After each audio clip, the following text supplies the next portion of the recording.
Hi everyone, welcome to today's teaching of A Course in Miracles. My name is Deborah and welcome to Anchored in Faith. We are on lesson 72.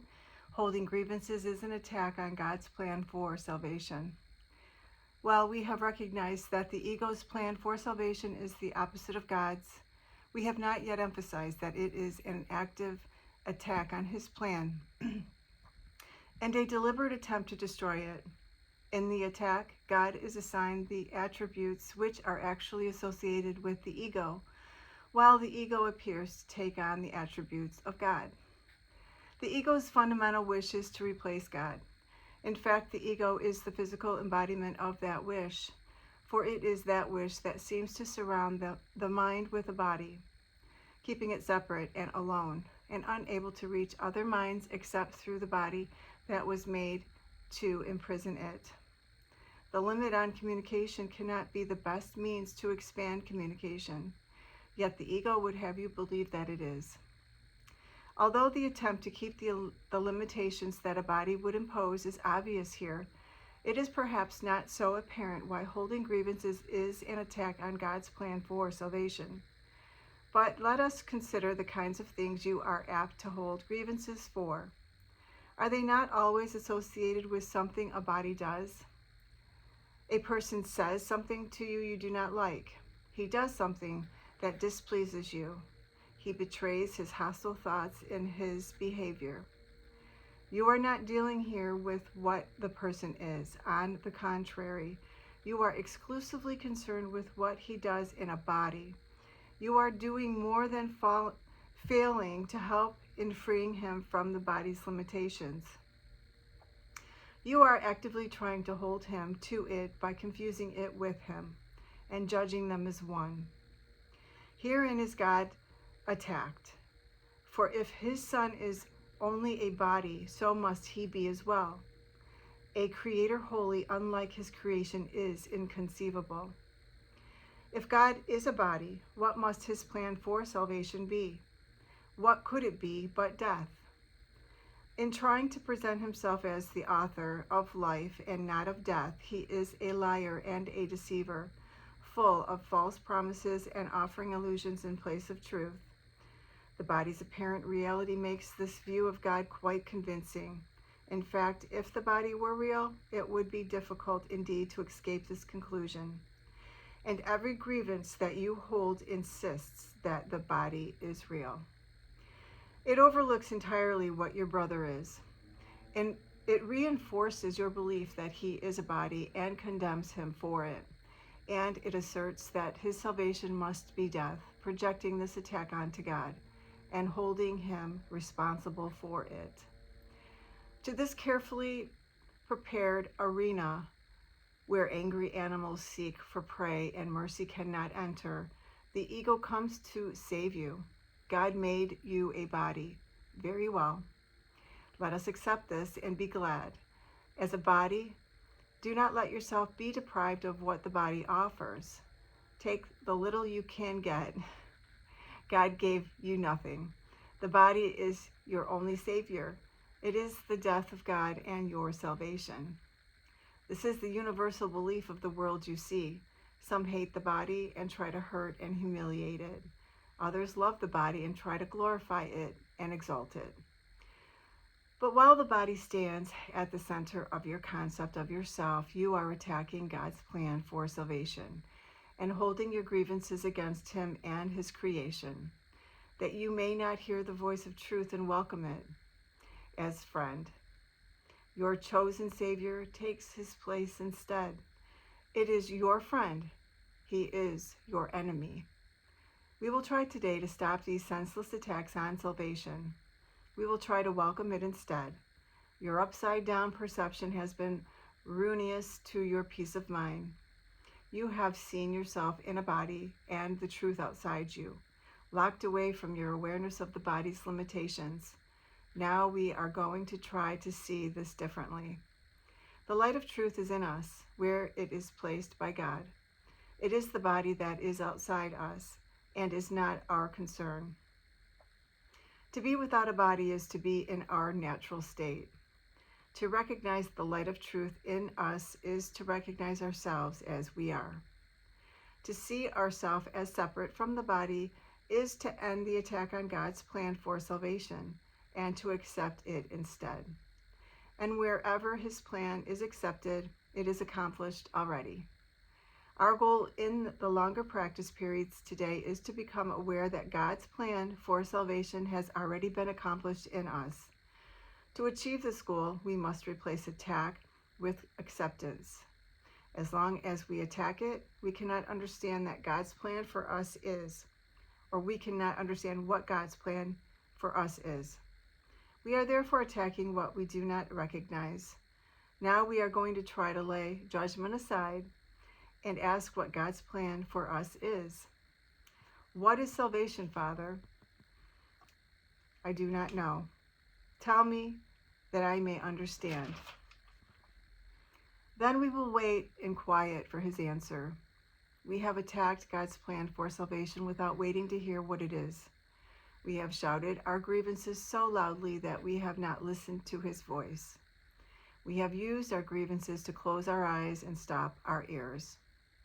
Now we would see and hear and learn. What is salvation, Father? Ask and you will be answered. Seek and you will find. We are no longer asking the ego what salvation is and where to find it. We are asking it of truth. Be certain then that the answer will be true because of whom you ask. Whenever you feel your confidence wane and your hope of success flicker and go out, repeat your question and your request, remembering that you are asking of the infinite creator of infinity, who created you like himself.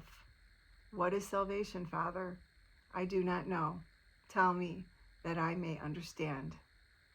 He will answer, be determined to hear. One or perhaps two shorter practice periods an hour will be enough for today, since they will be somewhat longer than usual. These exercises should begin with this. Holding grievances is an attack on God's plan for salvation. Let me accept it instead. What is salvation, Father? Then wait a minute or so in silence, preferably with your eyes closed, and listen for his answer. That is our lesson for today, lesson 72. Holding grievances is an attack on God's plan for salvation. So I'm just going to read a little channeling message here from Jesus. And it's from A Year of Forgiveness. And it was channeled by Tina Louise Spalding. You are blessed beings indeed. I am that one you know is Jesus. This lesson brings to mind like gossip and telling stories about people.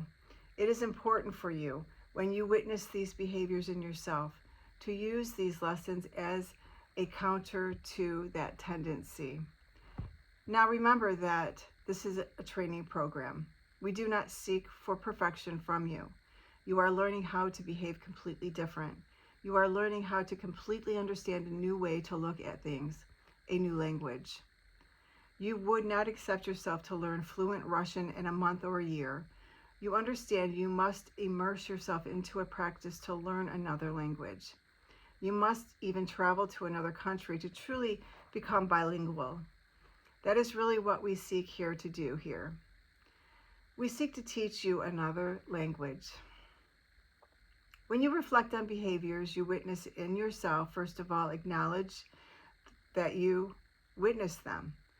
There is a behavior, a body saying things, and then there is you saying, look at you gossiping about Susie or Jane.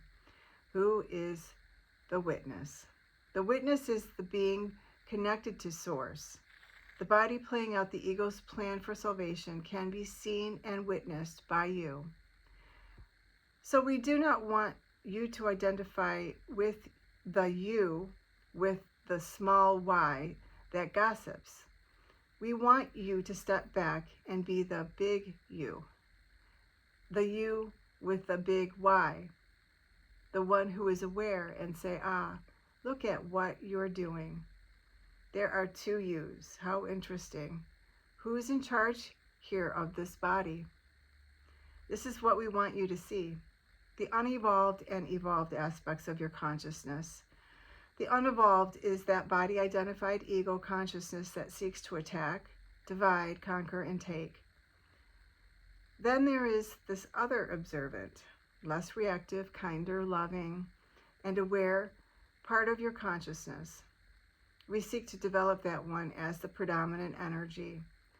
The trouble with these systems is that they are complete systems. So when you are in the ego, you are not observing the ego. When you are angry at someone, you are down in the battleground.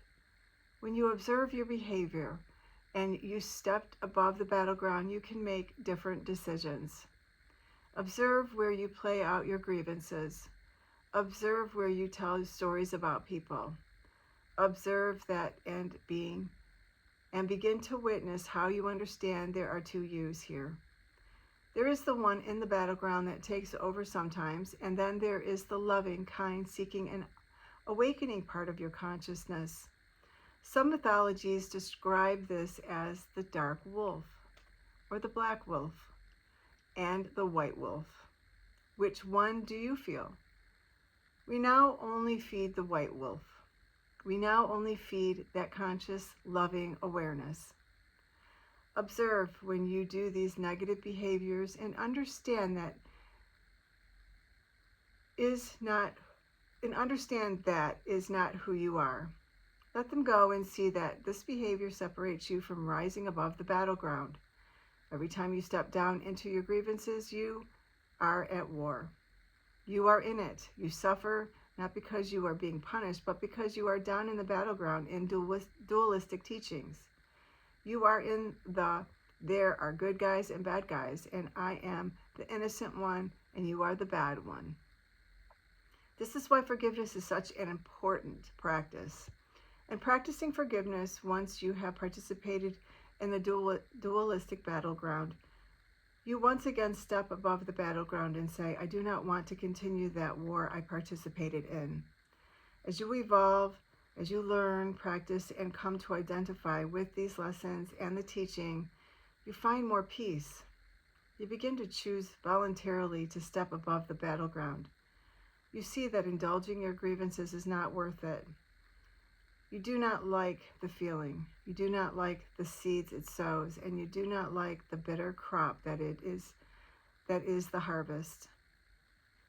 I am that one you know is Jesus, and we will see you again tomorrow. Well, thank you so much for being here. Please like, share, subscribe, comment, and I will see you tomorrow for Lesson 73. Have a beautiful day.